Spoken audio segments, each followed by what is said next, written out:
How's it going, everyone? Welcome back into the channel. So the Packers' second injury report of Week 15 ahead of this Tampa Bay Buccaneers Green Bay Packers game just came out. Now, yesterday was the first injury report, but it was just an estimation as the Packers didn't practice yesterday, where today they actually practiced, albeit a walkthrough. There'll be more of a full practice tomorrow, but we got a lot of updates, very important updates on some key players for the Green Bay Packers here in Week 15, specifically at the running back position. With some news on Aaron Jones and A.J. Dillon, and some other news regarding wide receiver Watson, Reed, and Wicks. So in today's video, we're going to go over the Packers injury report, break it down, as well as the Tampa Bay Buccaneers injury report, so stay tuned. If you guys do happen to be a new viewer to this channel and want more Packers news analysis and updates, you'll find it all here right on this channel, so go down and click subscribe if you haven't already. All right, so without further ado, let's waste no more time bringing up the Packers injury report.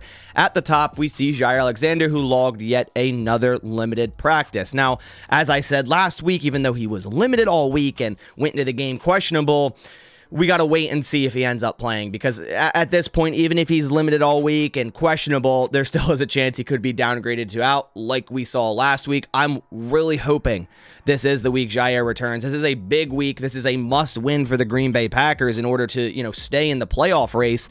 And you're playing against wide receivers like Mike Evans and Chris Godwin, so you're going to need your best cornerbacks out there. So I'm really hoping Jaire does return to this game. Now, next on the list is A.J. Dillon with a thumb injury. We saw yesterday his estimation would have been did not participate. He was also again a did not participate today, and we got a little bit more clarification on that thumb injury. Now, during Matt LaFleur's press conference, he wouldn't say if it was a broken thumb. He just really wouldn't answer that. But then when the Green Bay Packers talked to A.J. Dillon at his locker after practice, Dillon acknowledged he was dealing with a broken thumb and that it's a pretty vital body part when it comes to carrying the ball. He said he has to figure out if playing with it would create a bigger issue down the road and if he could be an asset playing hurt. So I think a lot of this is going to have to do with if Aaron Jones is ready to play. A.J. Dillon hasn't missed a game due to injury in the NFL since joining the Packers. So Dillon definitely can play through injury, but like he said, if it's a broken thumb, that might give issue to holding onto the football and create fumbles, which obviously would hurt the Packers more than him just simply not playing. And especially if Aaron Jones does indeed return, which we do have an update on him, a positive update finally, it's likely the Packers are going to hold out A.J. Dillon for this game if they have Aaron Jones, Patrick Taylor, and Kenyon Drake. Next on the list, we see J.J. Enagbare, which was a new addition to the injury report this week. He was limited yesterday, limited today, likely will be fine to play against the Buccaneers. Elton Jenkins was limited yesterday, which again, it was an estimation, downgraded to did not participate today. I'm assuming it's just like last week where they're just giving him rest with this shoulder. I don't think it's any indication that, it's gotten worse or he's not going to play in this game. I kind of thought that maybe was the case last week. It wasn't. He was then upgraded to limited on Friday and held no designation and played in the game. So likely just rest here and nothing to really worry about in terms of Elton Jenkins. Then Aaron Jones. He logged yet another limited participation and he's looking good out there. There's a few clips of him doing some drills, and it doesn't look like that knee is bothering him at all, and I think this is the week he does return. Jones himself said, "I'm feeling a lot better, got to move around today at practice and making great strides. I'm going to take it day to day, but I feel confident for Sunday." So that's from Aaron Jones himself saying he feels very confident for Sunday. And this is huge if the Packers, don't have A.J. Dillon. And not only that, just getting back Aaron Jones on this team could give them the spark after that flat offense Monday night against the Giants. Aaron Jones getting back into this offense allows them to do a lot more, maybe establish more of a running game early on.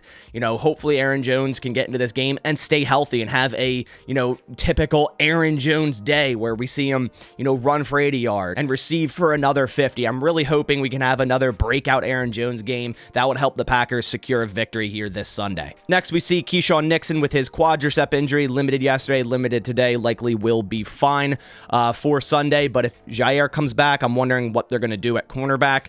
Are they going to put Jaire in the slot? Or are they going to keep Nixon in the slot? He had an awful game against the Giants. He even said that himself. So interested to see what they do, especially if Eric Stokes as well comes back. John Owens next on this list with his knee injury, limited yesterday, limited today. It was the same last week, and he still played in the game. At this point, I think they should start Rudy Ford over him. I don't know what he did other than get hurt. that resulted in him being benched. I thought Rudy Ford was having an excellent year before his injury, so I think he should return to starting safety over John Owens. Jaden Reed with his ankle injury, limited yesterday, limited today. I think they talked to him yesterday, and he pretty much said he's not worried about it. He feels fine. He's going to be good to go Sunday, so nothing to worry about Jaden Reed. That's going to be really big to still have him in this offense. Just hopefully Matt LaFleur doesn't run 50,000 jet sweeps with him and uses it sparingly in the right moments. Then we see Darnell Savage with a shoulder injury, did not participate yesterday, did not participate today. So it's looking like Savage won't play in this game, so Rudy Ford might get to start anyways, opposite John Owens. It might be Rudy Ford and John Owens or something of that combination. So it looks like Darnell Savage, probably not going to be ready in this game. Didn't have a good game against the Giants. TJ Slayton, quadricep injury, limited yesterday, limited today, likely will be fine. Eric Stokes, full participation yesterday and today. I think he returns, and Matt LaFleur said, they want to get him snaps on defense. So where they put him and how many snaps they give him will be interesting to see, but obviously depth at that cornerback room will really help. Then we see Quay Walker was upgraded to limited today. This is huge. I wasn't sure how the progress was going with Quay Walker's shoulder. To see limited here is awesome. If he gets another limited Friday, he'll likely be questionable going into this game and has a very good chance to play, and that'll be big to get him back as well. Then we see Christian Watson back-to-back did not participate. He's most likely not playing in this game. Like Matt LaFleur also mentioned, he's not likely to even return to practice tomorrow, more so signaling he's going to be out for a second game in a row, which is big. I mean, obviously not having Christian Watson in this offense really hurt them last week, so doing that again, hopefully, these other wide receivers can step up better than they did on Monday night. And speaking of which, Dontavian Wicks actually upgraded to limited today. This was a big shock for me. He pretty much said he thinks it's a high ankle sprain. I don't know if we got an official report on that, but we saw did not participate yesterday. He was actually moving around in practice today and was limited. That's huge. So maybe it's not as severe as they once thought. Maybe it's just a simple ankle sprain. If he gets limited again tomorrow, he's going to be questionable for this game and could potentially play. They're obviously going to need him with Christian Watson being out, but obviously you don't want to rush him back if it is, a more significant ankle injury. But my bet is it isn't, considering he's already upgraded to limited today. Now to quickly go over the Buccaneers injury report. Carlton Davis, their cornerback, still did not participate, so he likely won't play in this game. Jameel Dean was upgraded to full, so he'll likely be available. Will Golston did not participate again today. Chris Godwin did not participate again today. Ryan Neal, same thing. Zach Triner, same thing.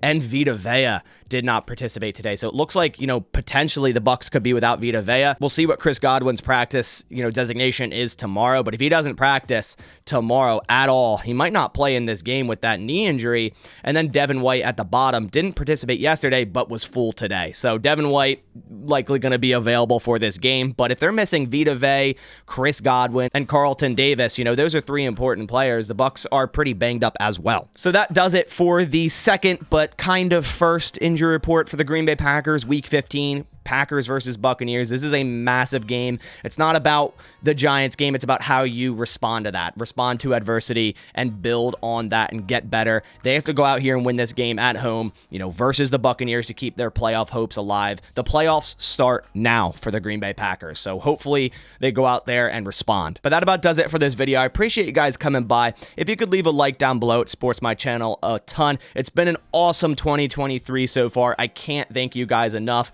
Over 10,000 new subscribers, over 4 million total views on my videos. You guys are awesome. You allow me to do the thing that I love. I can't thank you guys enough. But that about does it. I'll catch you on the next one. Thanks for watching, and as always, go Pack Go.